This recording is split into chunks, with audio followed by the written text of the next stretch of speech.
তো নমস্কার কৃষক বন্ধুরা, তোমাদের সকলকে আজকে আমার এই নতুন ভিডিওতে আমন্ত্রণ জানিয়ে শুরু করছি আজকের ভিডিওটি। তো আজকের ভিডিওটিতে আমি যেটা নিয়ে আলোচনা করব সেটা হলো ঝিঙে চাষ। তো আমরা এই ঝিঙে গাছ থেকে কীভাবে ঝিঙের ফলন বেশি আনতে পারি, কীভাবে ঝিঙেকে আমরা আরও বেশি দিন পর্যন্ত ঝিঙে গাছ থেকে ফসল তুলতে পারি, এই সমস্ত কিছু নিয়ে, এছাড়াও রোগ পোকা, তারপরে তোমাদের কোন সময় স্প্রে করবে কোন সময় করবে না, কোন কোন জাতগুলো লাগানো ভালো, এই সমস্ত কিছু নিয়ে আমি ঝিঙের বিস্তারিত আলোচনা করব। তোমরা ভিডিওটা শেষ পর্যন্ত দেখতে থাকো। তাহলে এই বলেই শুরু করি আজকের ভিডিওটি। তো প্রথমে আসি আমরা ঝিঙের জমি তৈরির কথা। তো জমি তৈরির কথা যদি বলতে হয় তাহলে ঝিঙে চাষের জন্য আমাদের কমপক্ষে 2 থেকে 3টে খুব ভালোভাবে চাষ দিয়ে জমিটাকে তৈরি করতে হবে। জমিটাকে তৈরি করার পর আমাদের যেটা করতে হবে, যে জমিটাতে বেসাল ডোজ হিসাবে আমাদের সার দিতে হবে। তো রাসায়নিক সার তোমরা যদি দিতে চাও তো 10-26-26 দিবে, কাঠা প্রতি 1.5 কেজি। অথবা যেখানে গাছ লাগাবার আগে 5 দিন কি 7 দিন আগে তোমরা যেখানে গাছটা পুঁতবে সেই জায়গাতে আমাদের যেরকম দেখতে পাচ্ছ এই যে গাছগুলো আমরা লাগিয়েছি, এই জায়গাতে আর কি আমাদের সারটা দিয়েছি। এরকমভাবে তোমরা লাগাতে পারো। আবার যদি লাইন করে লাগাও তাহলে তোমরা পুরো জমিতে ছড়িয়ে দেবে। ছড়িয়ে দিয়ে তারপর একবার ভালো করে চাষ দিয়ে 7 দিন 8 দিন পরে তোমরা বীজটা বপন করবে, যাতে রাসায়নিক সারের সঙ্গে আর কি বীজটা কোনো রকম সংস্পর্শে না আসে। তাহলে সংস্পর্শে এলে আমাদের কী হয়, যে সমস্ত ক্ষতিকারক প্রভাবগুলো হয়ে থাকে, যেমন গাছ বেরোনোর আগেই দেখবে তোমার অধিকাংশ গাছ মাটির তলে মারা গেছে, প্রথম একটা সমস্যা দেখা যায়। দ্বিতীয় সমস্যা যেটা দেখা যায় যে আমাদের গাছ বেরোনোর পর দেখবে গাছ খুব দ্রুত মারা যায়। এই সমস্ত সমস্যাগুলো হয়ে যায়। আর জৈব সারের কথা বলতে ভুলে গেছি। তো জৈব সারের কথা যদি বলতে হয়, তোমরা বিঘা প্রতি 1 ট্রাক্টর অথবা হাফ ট্রাক্টর দিলেও ঝিঙে চাষের জন্য চলে যায়। তো এবারে আসি আমাদের জাত নির্বাচন। তো জাতের কথা যদি বলতে হয়, তোমরা এই ফাল্গুন মাস থেকে তোমরা যে সমস্ত ঝিঙে গাছগুলো লাগাবে, ফাল্গুন, চৈত, বৈশাখ, জ্যৈষ্ঠ এবং আষাঢ় মাস পর্যন্ত সমস্ত জাতগুলো তোমরা দেশি জাতের ঝিঙে লাগাবে। যেমন হলো তোমাদের একটা আছে 12 পাতার জাত, 16 পাতা, এই সমস্ত জাতগুলো লাগাতে পারো। একটা ছোটো জাতের ঝিঙে পাওয়া যায় যেটা এরকম সাইজ হয় আর কি, ঠিক এরকম সাইজটা হবে। তো এটা তোমাদের হয় 7 পাতি, এটাও লাগাতে পারো। এই সমস্ত ঝিঙে জাতগুলো যদি তোমরা চাষ করো তাহলে খুব ভালো ঝিঙে তোমরা পাবে এবং তার সাথে রং ভালো থাকে। ঝিঙে আর কি বাজারে কদরের চাহিদার সহিত বিক্রি হয়ে যায় ঝিঙেটা। তো এই সমস্ত জাতগুলো তোমরা চাষ করবে। এবারে আসে রোগ। তো রোগ হলো যে ঝিঙে গাছ বেরোনোর পরে ঝিঙে গাছের গোড়া পচে একটি মারা যায়। সেজন্য যখন গাছ বেরোবে তার 3 থেকে 3 দিনের মধ্যেই কিন্তু গাছের গোড়াতে একটা ড্রেঞ্জিং করবে। সেটাতে তোমরা সাপ পাউডার প্রতি লিটার জলে 2 গ্রাম হারে গুলে একবার প্রথম ড্রেঞ্জিংটা করে দেবে। এটা ড্রেঞ্জিংয়ের কথা বললাম। এবারে একটা পোকা লেগে থাকে, দেখবে এই যে পাতাগুলো ফুটো ফুটো করে দিয়েছে, এই যে গাছটা দেখতে পাচ্ছ, এই গাছের এই যে পাতাটা দেখো ফুটো করে দিয়েছে, এই ফুটোটা লেগে থাকে যে পোকাটা, সেটা হলো রেড পামকিন বিটল।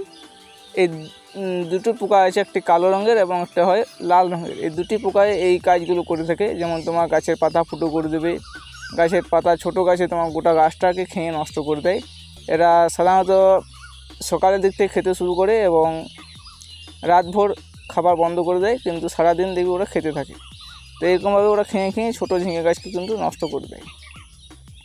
তো এই পোকাটা প্রথম অবস্থায় লেগে থাকে।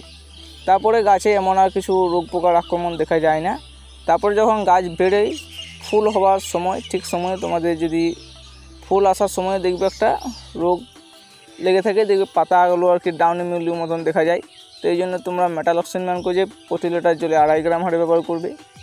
আর যদি গাছ খুব বড় হয়ে যায়, গাছে ফলন তোলার সময় চলে, তখন সেক্ষেত্রে তোমরা এমএস্টার টপ প্রতি লিটার জলে 1 ml গুলে স্প্রে করতে পারো। এগুলো হলো রোগ। তো এবারে আমাদের গাছ যখন চাপান দেওয়ার সময় হবে, সেক্ষেত্রে তোমরা একবার ব্যবহার করবে তোমার ইউরিয়া আর পটাশ দুটোকে মিশিয়ে একবার তোমরা চাপান সার হিসেবে ব্যবহার করবে। প্রতিটা ড্রেনের মাঝে তোমরা ছড়িয়ে দেবে। তার মাঝে একটা কথা, যে বেড তৈরি করতে হবে আমাদের যে বেডগুলো দেখতে পাচ্ছ, এটা প্রায় 4 ফুটের বেড আছে। তো 4 ফুট করে বেড তৈরি করেছি।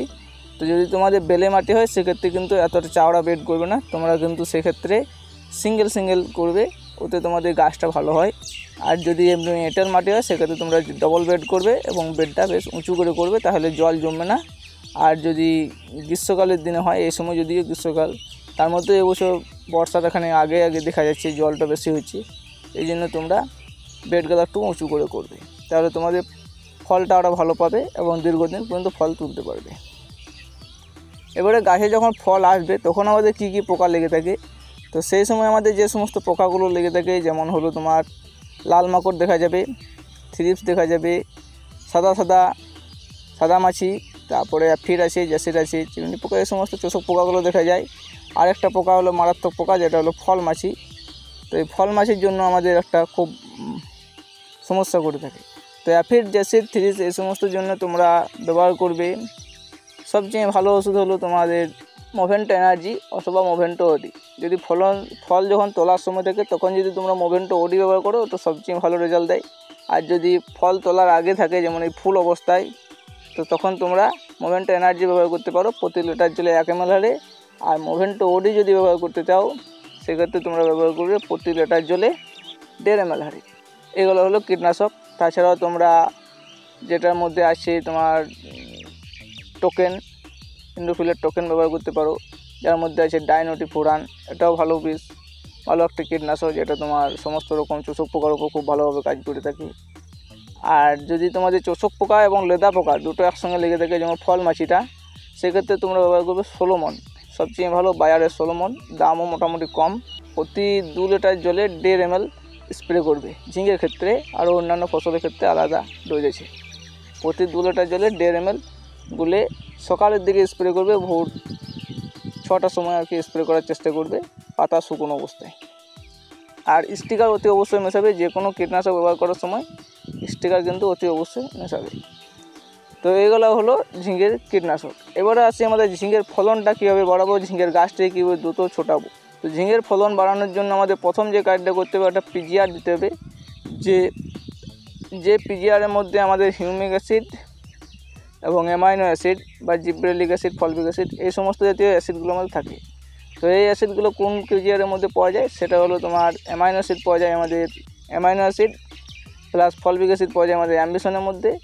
আর যদি শুধু অ্যামাইনো অ্যাসিড লাও সেক্ষেত্রে তোমরা এই সাববিয়নের মধ্যে পেয়ে যাবে। যে কোনো দুটো মধ্যে একটা তোমরা স্প্রে করতে পারো, যেটা তোমার 2 ml প্রতি লিটার জলে গুলে, ওটা সাধারণত বিকেলের দিকে স্প্রে করবার চেষ্টা করবে। ওটা সিঙ্গেল অথবা মাইক্রোনিউট্রন মিশিয়ে স্প্রে করতে পারো। তো মাইক্রোনিউট্রনের পার্ট যখন এলাম তখন মাইক্রোনিউট্রনের কথা যদি বলতে হয় তাহলে তোমরা এখানে একবার মাল্টি মাইক্রোনিউট্রন যেগুলো আছে যেমন তোমার হলো এরিসের অ্যাগ্রোমিন গোল্ড বা মোমিন, এই সমস্তগুলো তোমরা প্রতি লিটার জলে 2 গ্রাম গুলে আর তার সাথে বোরন 1 গ্রাম মিশিয়ে একবার স্প্রে করে দেবে। এটা তোমরা প্রতি 15 দিন অন্তর অন্তর চালিয়ে যাবে। আর যে পিজিআরটা বললাম এটা তোমরা প্রতি 20 দিন অন্তর অন্তর একবার করে চালিয়ে যাবে। আর যদি গাছের অবস্থা খুব খারাপ হয় সেক্ষেত্রে তোমরা 10 দিন পরে একবার চালাতে পারো, কিন্তু চালাবার অবশ্য প্রয়োজন হয় না। তো যেটা আমাদের প্রয়োজন হয় সেটাই আমরা বললাম, যেটা আমরা করে চলেছি। তো এই ঝিঙে গাছকে আমরা দীর্ঘদিন টেকানোর জন্য আমাদের পিজিআর, ভিটামিন, এইগুলা মাইক্রোনিউট্রন এগুলো তো আমাদের দিতেই হবে। তার সাথে আমাদের দীর্ঘদিন ফলন নিতে গেলে একটা যে কাজ করতে হবে সেটা হলো আমাদের 19-19 অথবা 20-20 যে কোনো একটা প্রতি লিটার জলে 3 থেকে 4 গ্রাম গুলে যখন আমরা স্প্রে করব তখন সকালের দিকে বা বিকেলের দিকে যখনই হোক আমাদের পাতা ভিজিয়ে স্প্রে করার সময় ওটাকে আমাদের স্প্রে করতে হবে। আর যদি একটা সমস্যা দেবে ঝিঙে গাছে দেখা যায়, এই যে ডগাটা হয়েছে এই ডগাটার মধ্যে দেখবে ফুলটা কম আসছে বা ফুল আসছে কিন্তু জালিটা আসছে না, যেটা আমাদের ফল জালি সেটা আসছে না। তো সেক্ষেত্রে তোমরা যে কাজটা করবে, এই জালি যে দেখা যাচ্ছে না এই সমস্ত তোমরা যে কাজটা করবে 0.050 প্রতি লিটার জলে 3 থেকে 4 গ্রাম, 2.5 গ্রাম ডোজটা কম হয়ে যাবে, 3 থেকে 4 গ্রাম গুলে স্প্রে করবে যখন কীটনাশক বা ছত্রাকনাশক স্প্রে করবে তখন। তো এই সমস্ত কাজগুলো যদি করে যাও মোটামুটি ঝিঙের ফলন ভালো পাবে এবং দীর্ঘদিন ধরে তোমরা ফল তুলতে পারবে। তো ঝিঙে আমি দেখো এই জমিটা চাষ করেছি, এই দেখো আমার ঝিঙের ফুলও ফুটছে। তোমাদের আমি ঝিঙের জমিটা একবার দেখি। আমার ঝিঙের জমি এই দেখো ঝিঙে গাছে আমাদের এই ফল জালি আসতে শুরু করেছে। এই দেখো তোমার দেখাই, এই দেখো জালি দেখা যাচ্ছে, এই ফুল ফুটছে বিকেলের দিকে। সকলেই জানো যে বিকেলের দিকে ঝিঙের ফুল ফুটে, যারা আমাদের চাষি তারা সকলেই জানো যে বিকেলের দিকে ঝিঙের ফুল ফুটে। এই দেখো একটা জালি ফুল ফুটেছে, এটা আমাদের এমনি সাধারণ ফুল আর কি, যেটা আমাদের পুরুষ ফুল বলে থাকি, সেটা দেখা যাচ্ছে। এই হলো আমাদের কি ঝিঙের জমি। এটা আমার 2.5 থেকে 3 কাঠা মতন, প্রায় 3 কাঠা মতন আছে পুরো জমিটা আর কি। তাছাড়াও আমার আরও আছে 7 পাতি ঝিঙে একটা আছে, ওই দূরে যে মাঠটা দেখা যাচ্ছে আর কি, দেখো হলদে হলদে গাছের নামতে সবুজ রঙের যে মাঠটা, সেটা আমার আছে 7 পাতি ঝিঙে। তো এই সমস্ত ঝিঙেগুলো আমি আর কি চাষ করে থাকি। ঝিঙে এই যে একটা দেখা যাচ্ছে, এটা হলো আমার কুমড়ো জমি, কুমড়ো, শসা আছে, ওটা শসা নিয়েও একটা ভিডিও আসবে পরে। তাহলে এই বলে এই ভিডিওটা রাখছি। ধন্যবাদ, ভালো থাকবে, আবার দেখা অন্য করবে নতুন কোনো ভিডিও নিয়ে।